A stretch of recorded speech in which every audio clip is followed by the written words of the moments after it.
welcome. This is Kevin, also known as AWOL, and today I got a different pattern to work on for you guys. It is, oh crud, I already forgot the number, 1236 on friendshipbracelets.net. Had to go look for that again. All right, I am going to copy this and bring it over to my template, and I'm gonna bring it off to the side. So today's goal is to double this.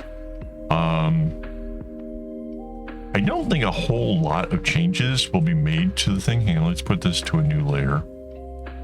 Go back to the layer we're at. Not a lot of change. I think we're going to try to keep it as close to the original, just double it. So basically, you just have this happening on the side, right? The darker green over here. That's easy. And there's like 2 strands of each color for each of these parts, right? So I don't think we're gonna have a problem with it, one of them getting used much. We can use this off-white, maybe make it a little more off. Right, so these are gonna be,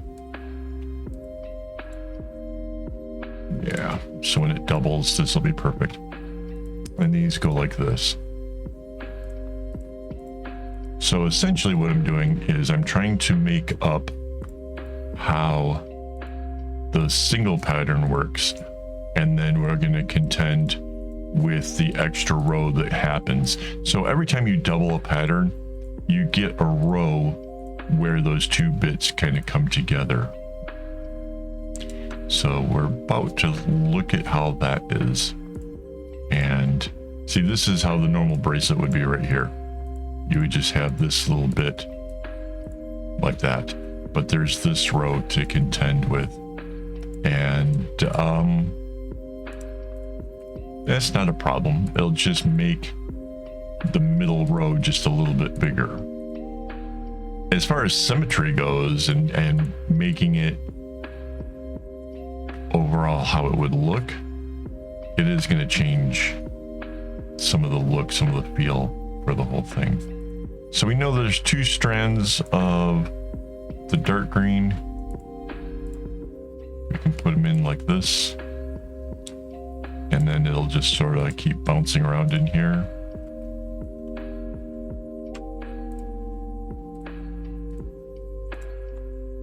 All right, if you have 2 dark greens coming in, you have to make sure you have the 2 dark greens going back out, right? Real important in bracelet design, keeping track of which strings are where. Okay, so that's those 2. The next 2 will be these off-whites, like this. And 2 coming in, 2 going out.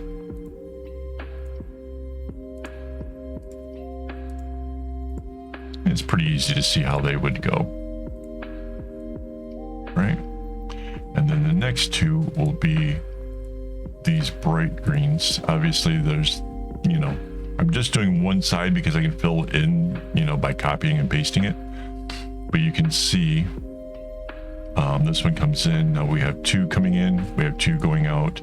So this will be the dark or the light green over here.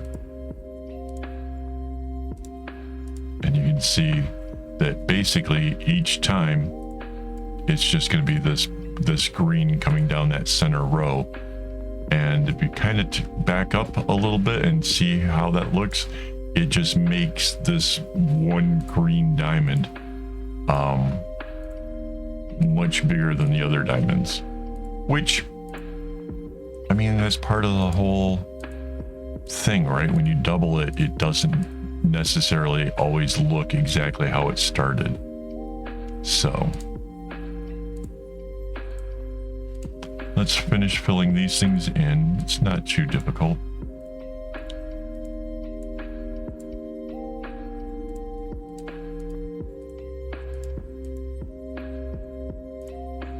I'm trying to be quick about it because I kind of don't want to have like all the time wasted you know, just me clicking away at stuff. Well, I know what I could do. I can thank my Patreon supporters and my YouTube members for making this possible.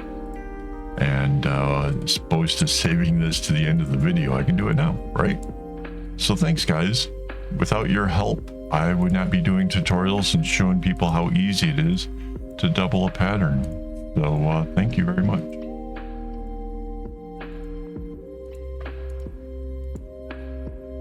There.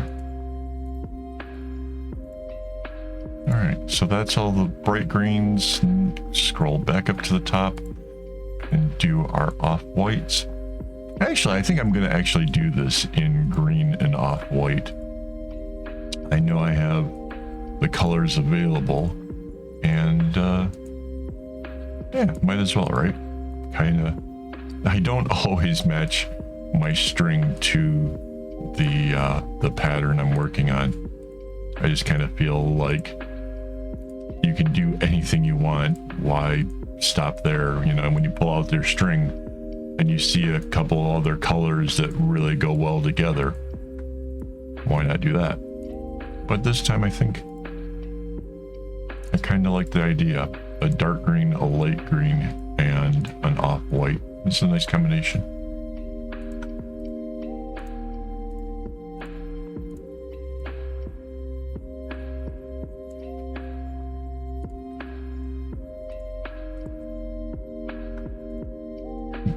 This pattern has so many zigzags. Seriously.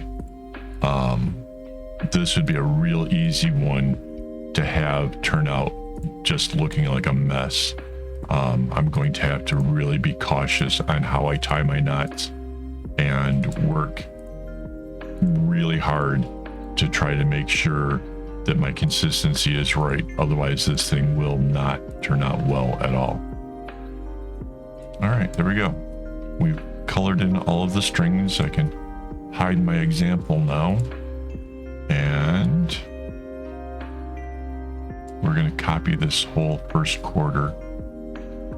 So copy, paste, and then I'm going to use the flip tool and flip it along our line here